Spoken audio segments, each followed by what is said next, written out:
Hello, everybody. Welcome to episode 164 of Optimal Living Advice, the podcast where we take any questions you might have about the many struggles of life and get them answered for you here on the show. I am your host, Certified Life Coach Greg Audino.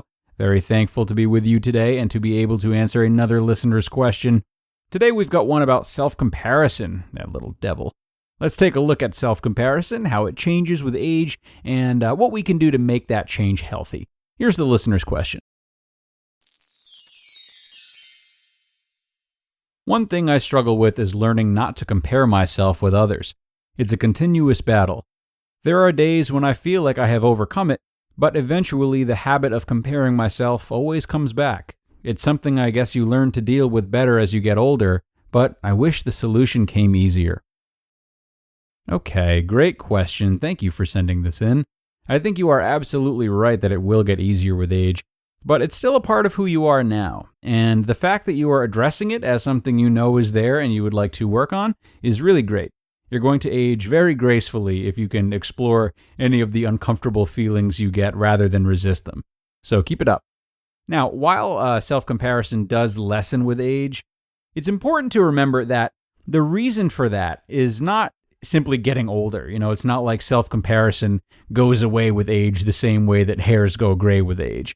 It happens because of the life experiences people have over time and how they change their priorities and their lifestyles as a result of those changes.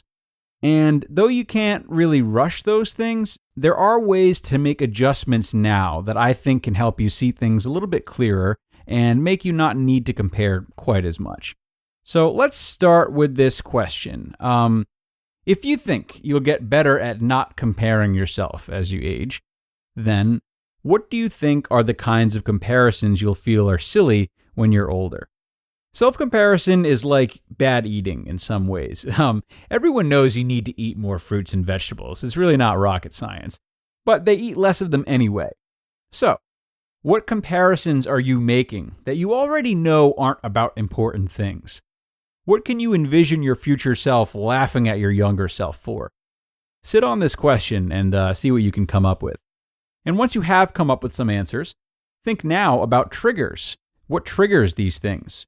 While you're right in that self-comparison is a more youthful urge, that doesn't mean it'll exist to the same degree if it's not properly triggered. Not by a long shot. And you are largely responsible for those triggers.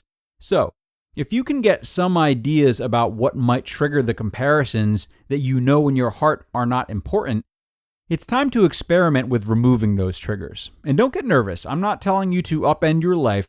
I'm just saying to experiment. Social media tends to be a big trigger for self-comparison. Do you think that's something that's affecting you negatively? If so, maybe try a week without it and see how you feel. I can tell you with confidence that you will not miss anything life-altering by being away from it. Or, maybe you have a friend who's always talking about people's looks, their intelligence, or whatever it is that you find yourself drawing negative comparisons over.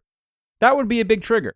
If so, you could see how it feels to just spend less time with that friend for a little bit, or when you are with them, you can regularly try to redirect those conversations or counter them by offering compliments to people that he or she may be speaking poorly of. These are just a few ideas. But, what else can you come up with? And a quick tip, if you are drawing a blank, one thing that you might want to think about is what's different about those days that you say you feel you've overcome your self-comparison. What's going right in those days? What do they have in common? If you can find patterns that exist exclusively on those days, you might get better insight into how you can create those same patterns on days when you do find yourself slipping back into the habit of self-comparison. So, look, when all is said and done, what is comparison really? It's about fitting in, right? It all goes back to that innate need to be respected and to have significance. It's an entirely normal thing. Show me someone who doesn't want some degree of recognition for their efforts. If this is the case, try to imagine who in your life you feel would think less of you or talk down about you if you did not compare very well in certain areas. Whose affection are you afraid of not getting, and why? I recommend exploring these thoughts and seeing who you come up with. If you can do that, maybe it's time to have a conversation with those people. Or you might just come to the realization that they aren't healthy people for you to be hanging out with right now. Even if you did measure up well enough to please these people's qualifications or ideas of what's good enough, you'd have a very limited relationship with them as long as they'd only like you for your achievements. You can't dance for these people forever, nor should you, especially if they don't have or are not yet able to have real respect for you. Meanwhile, you can double down on the people that are on the other side of the spectrum, the people who you know love you just the same.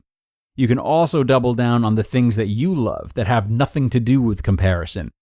The more relationships you can harvest like this, or things in your life that you can be effortlessly proud of, the less comparison you'll find yourself drawing. This is the case for healthy adults who successfully rid themselves of a lot of self-comparison. It's not that they get old enough for the self-comparison gene to just wither away. Rather, they get rid of meaningless things in their lives that are not worth their precious time. And that is something you can start doing right now. Another one in the books, folks. Thank you so much once more to the asker. I hope I was able to clear some things up for you today and that you feel you have a little more control over this going forward. Either way, I would just like to reiterate what I said at the top of the episode. This is something that you are dealing with right now. And as long as you honor it and explore it the way you are, the more likely you are to understand why it's there and draw new conclusions and cut yourself a little less slack. This is when tougher feelings can start to have a better impact, which is, of course, good times. Now, anyone out there who has a question of their own that they need help with, please send it on in, as we would be so happy to help you out. Email your question or concern to advice@oldpodcast.com, advice@oldpodcast.com, and that is the place. Thank you so much for being here today, folks, and be sure to come back again next time as we keep trucking along and doing what we can for you guys. I'll see you all then.